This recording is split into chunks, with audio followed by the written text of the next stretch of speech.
Countdown for blastoff. X -5, -4, -3, -2, X -1, fire.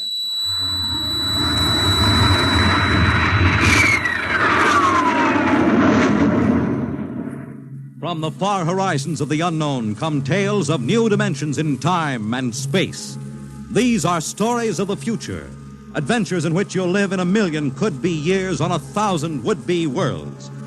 The National Broadcasting Company presents X minus one.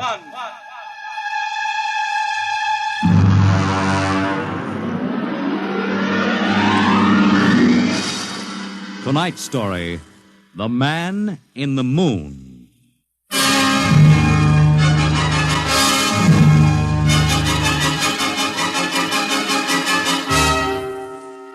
Attention, attention. This is the Federal Bureau of Missing Persons calling all local agencies. Attention, this is a coded report nationwide. Missing since 9 o'clock this morning the following persons: Smigley Jonathan, 5 feet 8 inches tall, brown hair, brown eyes, mastoid scar behind right ear. Hello? Last seen wearing blue top coat and Hello? tan cap. Hello, Wanted Earth? by Los Angeles. Hello? Get off this wavelength. Hello, This is a Earth? restricted band. Hello, Earth. Whoever you are, you're on a coded Hello, wavelength. Earth. Tune out. This frequency is reserved Hello? for the Federal Bureau of Missing Persons. Hello, Earth. This is the moon calling Earth. Hello, This Earth. guy's loony. This is Jake in transmission. Jake, this is Charlie of the code room. Some crackpot is on our frequency. Yeah, I heard him, Charlie. I've got CQ trying to trace a source now. We should have a triangulation any second. Well, hurry it up, will you? Some ham is in for a good stiff fine by the FCC. Yeah, they ought to take his license away. Oh, here comes Lenny with the directional fix. Right. Thanks, Lenny. Hey, what's this? This is impossible. What's going on down there? How about it? Get that ham out of my kilocycles. Oh, listen, Charlie, unless this is a gag, that interference is being beamed from 240,000 miles away. Oh, now, Jake, you know there ain't no such thing as 240,000 miles away. Yes, there is, Charlie. Straight up. Oh, now, wait a minute. Charlie, that signal is coming from the moon. Are you nuts? Oh, somebody might be bouncing it like a radar signal. Radar on this frequency? Where'd you study basic radio? Now, listen, Flathead, you asked for a fix. I gave the best fix our instruments can find. Take it or leave it. Somebody on the moon is calling the Bureau of Missing Persons. Mr. Timken. Mr. Timken. What's the sweat, Charlie? Shouldn't you be broadcasting? Listen, Mr. Timken. You know I'm a sober citizen, right? Mm-hmm. Never once have I broadcast with the smell of alcohol on my breath, right? Right. In all your 12 years here at the Bureau, did I once What's ever... the matter, Charlie? We're picking up a message on our Well, wavelength. did you report to the FCC? I ain't got the nerve. Well, what's wrong? You'll scream when you hear this, Mr. Timken. You'll jump right out the window, but... We are getting an SOS from the moon.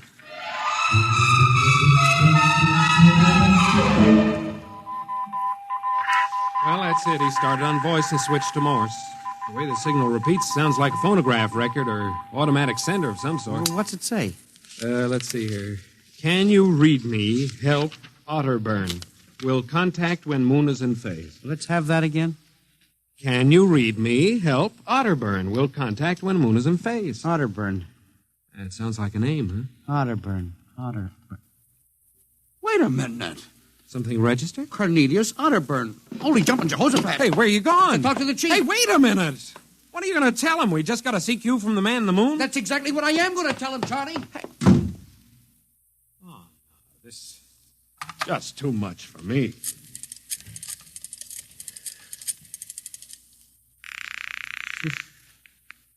Washington Star Ledger. Let me have O'Brien on city desk. A moment. O'Brien? Seamus, Yeah? Charlie Starbuck down at the Missing Persons Bureau. You want a hot one? No kidding. This'll cost you a beer, okay? All right, shoot, Noodle Brain. I'll stay on your wavelength for 30 seconds. Okay.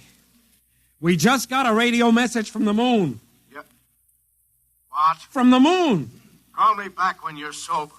Okay, Seamus, if you don't know a story when you see one, I'll send you the name of a good psychiatrist. So long, Orson Welles. How do you like that? He don't believe me.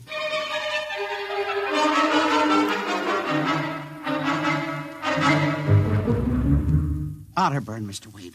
Now, does that name ring a bell? You're the man with the photographic memory, Henry. What about Otterburn? Cornelius Otterburn, atomic physicist, reported missing from his home in Baltimore on June 5th, 1945. Just 5 years ago. Vanished completely. Are you trying to tell me you really think there's something to this man-on-the-moon business? Henry, I'm surprised at you. This is some crackpot trying to jam the airwaves. Yes, but the name Otterburn is so unusual. So are a lot of names. And I have a theory that... I was afraid of that. Henry, you always have a theory. Let's see, what was it last year? Oh, yes. That people disappear in occupational psych. But it's true. Please, Henry, I'm a busy man. You expect me to believe that this Otterburn is sitting up on the moon, sending out shortwave messages? Well, he might be on Earth bouncing the messages off the moon. But who's to say he isn't on the moon? Henry, as chief of this bureau, I have my hands full trying to coordinate reports from 48 states and Alaska. I have no time to include the moon. But, Mr. Wade... Out, Henry. But, Mr. Wade... Out, I'm busy. Yes, sir. Oh, here. Take this folder of reports for the dead file. Yes, sir. And no more nonsense, eh, Henry? Yes, sir. I appreciate that you have a very dull job filing old missing persons reports, and I appreciate that you take an active interest in the affairs of the Bureau.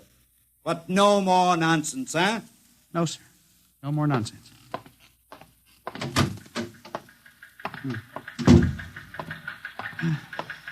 Pardon me. You are Mr. Henry Timken. That's my name. Permit me, Jefferson Philo, scientific feature writer. Oh, how do you do? Oh, are you a newspaper man? Not exactly. I write as a hobby. Occasionally the papers give me leads on an assignment. If I may have a moment of your time. Oh, certainly. Just sit down at my desk over here. Thank you. My, that's quite a stack of papers. Filing. I'm the records custodian of the Bureau. 12 years and never misplaced a record. Magnificent. I admire the precise mind, Mr. Timken. Of course. Now, Mr. Timken, Mr. O'Brien, the editor of the Star Ledger, said I might drop by and investigate a rumor. Only a rumor, mind you, that a message from the, moon? Well, we aren't certain it's from the moon. It may be a bounce. They have bounced radar waves off the moon, you know. Yes, I know. I wrote the first newspaper article on it. Really? I'd be interested to read it. I must have a copy in my Well, briefcase. don't bother. Oh, but I insist. Oh, yes. There you are. I'll leave it on your desk. Oh, thank you very much. Now, about this message from the moon, Mr. Timken. Well, now, we don't know for sure, as I said. But I believe that this message, wherever it originates, is from Cornelius Otterburn. The physicist? Oh, do you know him? I once wrote an article on his contribution to nuclear mechanics. A brilliant man, Otterburn. Years ahead of his contemporaries. Well, whoever is sending those signals, if he isn't on the moon, is at least using the moon as a sounding board, bouncing the signal. But why, Mr. Timken? Why? Well, if you will come here tomorrow night at 8, Mr. Philo, we may learn the answer to that question. I've arranged with Charlie, our radio man, to let me use the equipment. May I consider this an invitation? You certainly may. Very well, sir. Until tomorrow night, then. Goodbye, Mr. Philo. Let's see now. Aiken, Abelard, Abramson, Rono, Atch... Well, that's funny. Now, where did this list of names come from? Paul Ahrens, astromathematician. Robert Simons, electronic engineer. Carl Parker, mining specialist. Well, this must have gotten mixed up with the papers on my desk by accident. Peculiar list of names.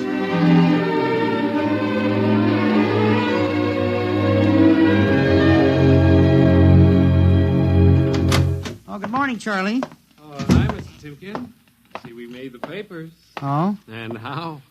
And as the chief steamed up about it, he really gave me what for. What did the paper say? Oh, mostly ha-ha. Here's the Herald. Listen.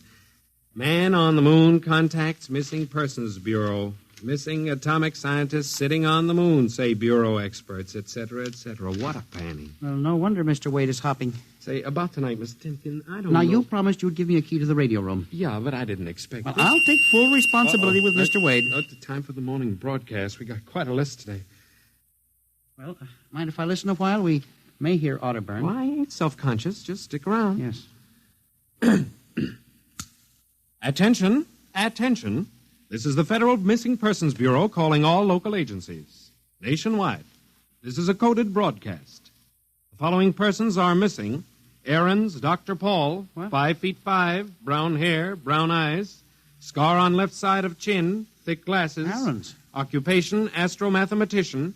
Missing Missing? since 6 o'clock this morning.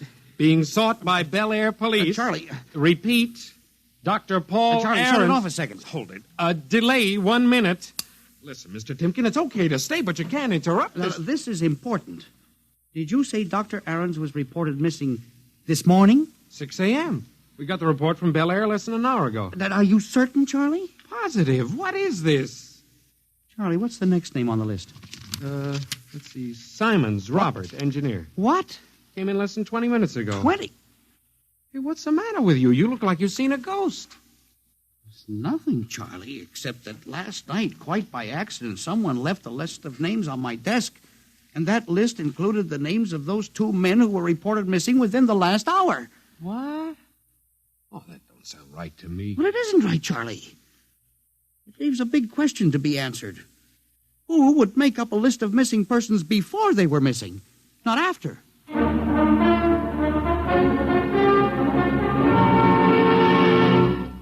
And you say this list of names was left on your desk accidentally? Well, I believe so, Mr. Wade.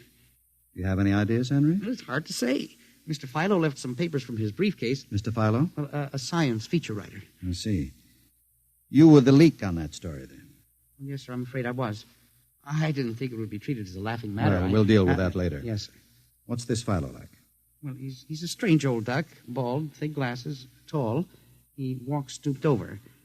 Seems to know a great deal about scientific data, but, of course, being a science writer, Is there any other possibility? I believe that this is all hooked up with the broadcast from Otterburn. That seems to be a very remote possibility. Well, the Missing Persons Bureau deals in remote possibilities, Mr. Wade. I do not require a statement of policy. Yes, sir. What's the theory? Well, for some time now, it has been my contention that in a country like ours, where even the cleverest criminal can be ferreted out and located eventually, there is no such thing as a missing person. I was afraid of that. Now, for 12 years now, I have kept the central files, where information from all over the country is channeled and recorded. I have made a private study. This is beginning to sound familiar, Henry. And I have discovered that each year, literally thousands of persons vanish, leaving no trace. They are never located. Where do they go? Nobody knows. And And they disappear in interesting cycles. what sort of cycles? Occupations, for example. One year we'll have a run on, well, say, coal miners. Next year, the proportion of engineers increases. And then scientists. And What do you think happens, Henry? I don't know, Mr. Wade, but I'm beginning to suspect that somebody else has discovered the same phenomenon, even to the point, perhaps, of being able to predict who will turn up among the missing next. Philo? Well, I don't know. But I would like to find out. And you think Otterburn may be a part of this picture? Mr. Wade, I definitely do. Henry, do you honestly expect me to buy an idea like that? It is more than an idea. The 2 top men on this list are missing, and... Maybe so, but the rest of them aren't. Parker, Watson, Gibbs. Why, I saw Parker in the restaurant where I had lunch today. Yes, but and if Mr. you think Wade- I'm going to make myself a laughingstock by accepting such a crack-brained theory... Well, Excuse me. Yes. Hello, Wade speaking. Yes? Yes? I see. What name?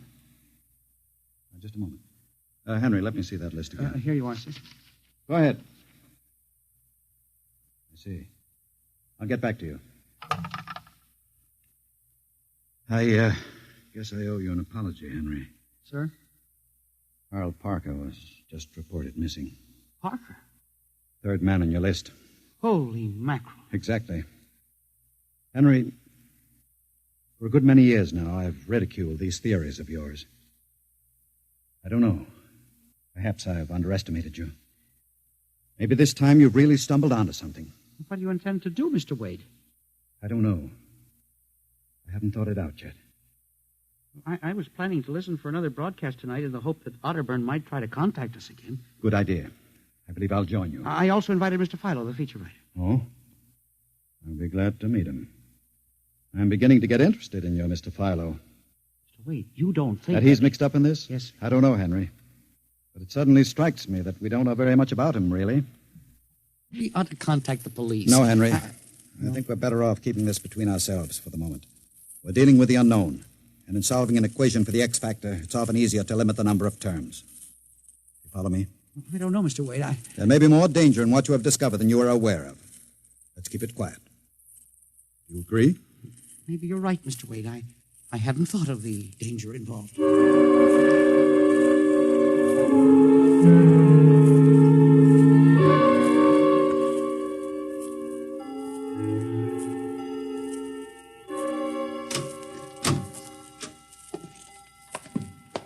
o'clock. My friend Mr. Filer was late. Well, he said he'd be here. He strikes me as a man who keeps appointments. Look out the window. Yes, sir. The moon is almost in direct phase. Can't wait much longer. Well, it's a perfectly clear night for transmission. If anybody's sending, we ought to pick it up with this equipment. You'd better switch on the set. Yes, sir. I never realized how eerie this office could be when it was empty. I left a light in the hall for Mr. Filer when he comes. Are you getting anything? Just some foreign stuff, I think. And that concludes the British portion of tonight's programming from Johannesburg, South Africa. We continue in April. That's a peculiar transmission sound. Earth. Now, that sounds like something. See if I can work the selector. The moon is in phase. Yes, sir. Hello, Earth. Can you hear me? I'll try to return. Hello? Hello? Hello, Earth. Hello, do you hear me? Oh, I get you now. Thank God. Who are you? Can you hear me? Who are you? This is Professor Cornelius Otterburn. Hello? Go on, I hear you. Not much time. They're on to me. They've located my sending point. Do you hear me? Go ahead, keep talking. I've only enough oxygen for a few minutes more. Well, where are you? I'm on the Earth side of the moon. You get that? The Earth side of the moon. A volcanic crater. Good. Start that recorder, Mr. Wade. Go on. Explain, please. Explain, Now please. listen closely. There is an Earth colony on the moon. There is an Earth colony on the far side of the moon, made up of renegade scientists and criminals. Professor Ernst Halsman. Halsman, he died in an insane asylum in 1938. Professor Ernst Halsman discovered nuclear rocket power in 1935. Turned his plans over to escaped inmates of the asylum. They took off and set up a colony on the far side of the moon in 1938. Go ahead, we're recording you. Each year, they recruit new colonists from Earth. Slave labor, mostly. I was kidnapped in 1945. Yes, I know. Keep talking. They wanted me to work on atomic drive for their flying disc. Hello? Still getting you. Go on. Last month, 6 others and I escaped. Speak louder. You got to stop them. Stop them. Stop who? The moon colony, planning to take over the Earth. Invasion. Oh. Hang on. No oxygen. Hard to breathe. Listen.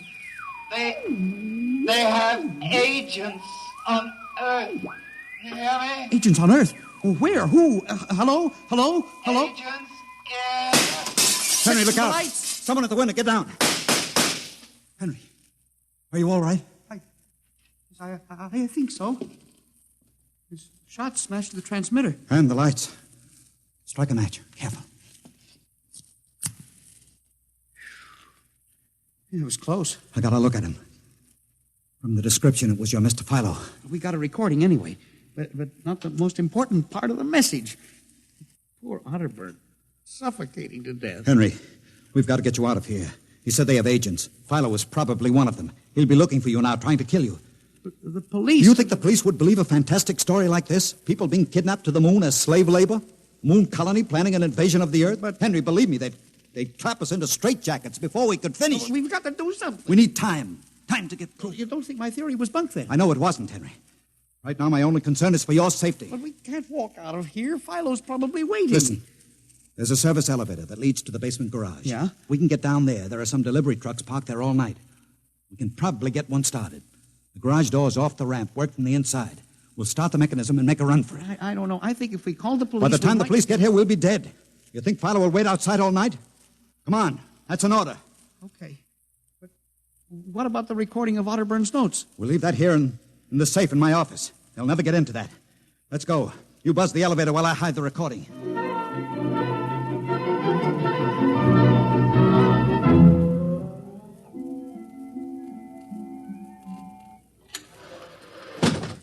This is the basement. Come on. Keep to the side. Yes, sir. Shh. Let's try that delivery truck over there. I'll get in. All right, Henry. You start the mechanism to open the garage door, then jump onto the truck. Yes, sir. We'll make a dash for it. Where can we go? I have a farm outside Chevy Chase. It's private. Miles from the nearest neighbor and completely hidden by trees. We'll run for that. Go ahead. Start the door up. All right.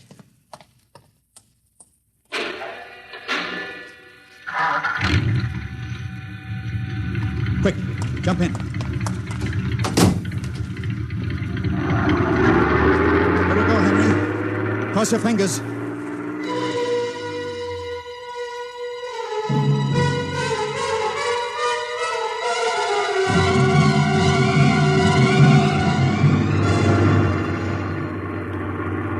We made it out all right. Anything doing? There's a blue coupe behind us, Mr. Wade. It seems to be following. I'll cut up Pennsylvania Avenue. Now Route 1, toward Baltimore. It is following. He turned with us. Can you go faster? Not much faster. Well, he's gaining on us. I've got an idea. Hang on, Henry. Yes. Why'd you stop? I'll turn off the lights.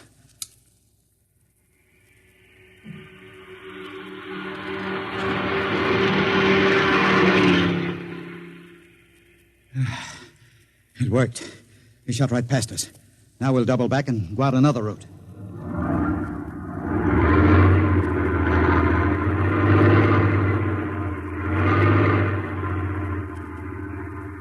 Well, I don't see anything. I think we've lost him. Good. I think everything's going to be all right now. We can be at my farm in less than an hour.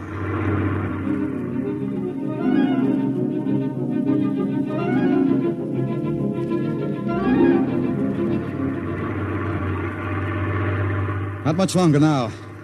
Is anyone behind us? I thought I saw the blue coupe again, but I was mistaken. Whew. This place is really out in the wilderness. We can stay here indefinitely till we'll figure out the next move.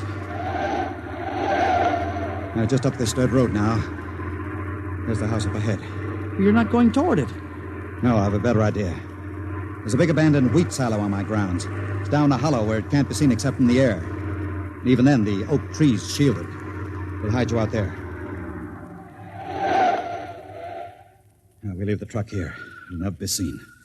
Come on. Yes.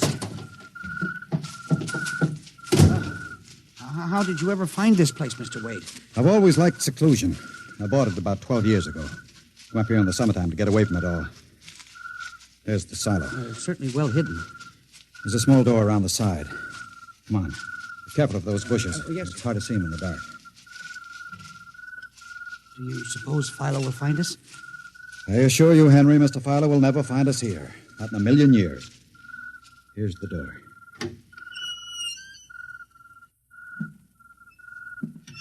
It's pitch dark. Oh, my arm. I know the way. Just a few steps up and another door. Steel. Well, this is an unusual silo. Double walled, wood outside and steel inside. Completely fireproof. An army couldn't wreck it. We're inside the inner shell. Careful. Yes. You're in a circular room. Stay here a moment. I'll go outside and see if the coast is clear. In a moment, your eyes will become accustomed to the darkness. I'll bring back some food and water. Don't be long, Mr. Wade. This place gives me the willies. Just a moment.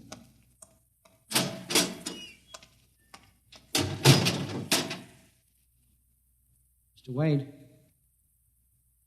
I swear I hear something. Mr. Wade. What's that? There is something. Good Lord. There's someone in here. It's locked. Oh, no. Mr. Wade! Mr. Wade, let me out! I'm not alone in here! Mr. Wade! This must be a light switch. Thank God. Oh, no. People. 10, 15, 20. Mr. Wade, help! Help! It will do you no good to shout, Henry. Mr. Wade, where are you? Outside. Speaking over the intercom. Mr. Wade, there are people in here. 15 or 20 of them. They're sitting like statues, just staring at me. They won't hurt you, Henry. What? They've all been drugged. They're even more helpless than you. But who are they? Permit me to introduce them, Henry, since they're currently unable to introduce themselves. The gentleman seated before you, the one with the scar, is Dr. Paul Ahrens, the astromathematician. Next to him is Mr. Robert Simons, electronic engineer. Names on the list. Yes, you're familiar with the rest. They've all been, shall we say, recruited for work with Professor Halsman's group on the moon. Moon. Then you're one of them. Of course. Oh, yes. There's one whose name was not on our list. If you'll turn around, Henry, you'll recognize the drugged form of your old friend, Mr. Philo. Philo? But I thought... That he was part of the conspiracy? No. On the contrary. His snooping made it necessary for us to include him. Yes, but the man in the window, the one who fired the shot... An agent of mine. The pilot of this ship. Ship? What ship? This silo is camouflaged for a rocket launching platform. In a moment, the roof will slide back for the rocket's takeoff. A rocket ship? In exactly 70 hours, you and your companions will join Professor Otterburn on the moon. But you can't do this to me. We have done it, Henry. No. You see, there was another name omitted in that list, which I carelessly mixed up with your papers. That of Henry Timken. No. Bon voyage. I won't let you do this. You can't. Please let me out.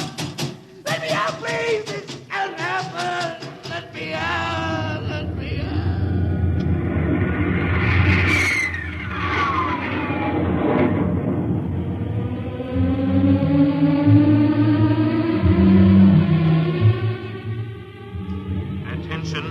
Attention. Missing since 8 o'clock last night, the following persons. Timken Henry, age 45, height 5 feet 8, 165 pounds, brown eyes, slightly balding. Occupation, records custodian. Repeat, Timken Henry, age 45, height 5 feet 8, 165 pounds.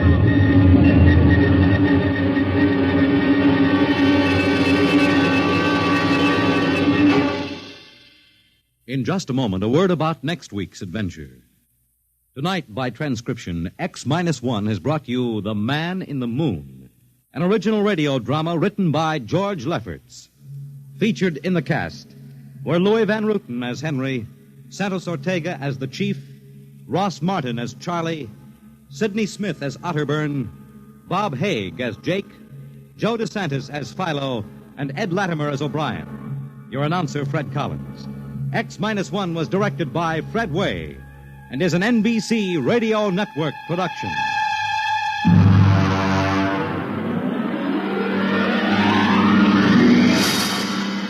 And now, next week, the sign on the window said Perigi's Wonderful Dolls. A woman and a child waited outside. The little girl peering eagerly through the window, and the woman glancing impatiently at her wristwatch, as if expecting someone who was late for an appointment. And there was nothing about Perigi's doll shop to warn them that they were waiting to keep an appointment with Doom at X minus 1.